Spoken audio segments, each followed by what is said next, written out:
Fejsku, co povíš do kamery? Ne, mám batou. To se úplně nechce jít. Ale to slunko mě začíná srát.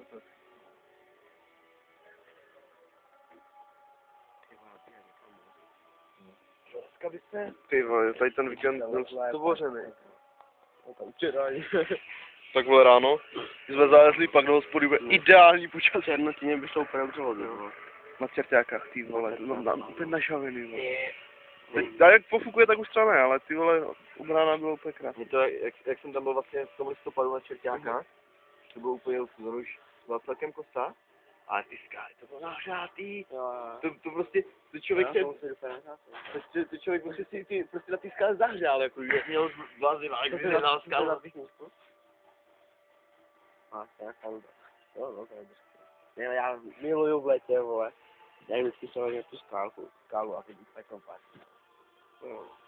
No, ale nesnáším, že mi to začnou vařit potom takhle nohy. Vlečka, vole.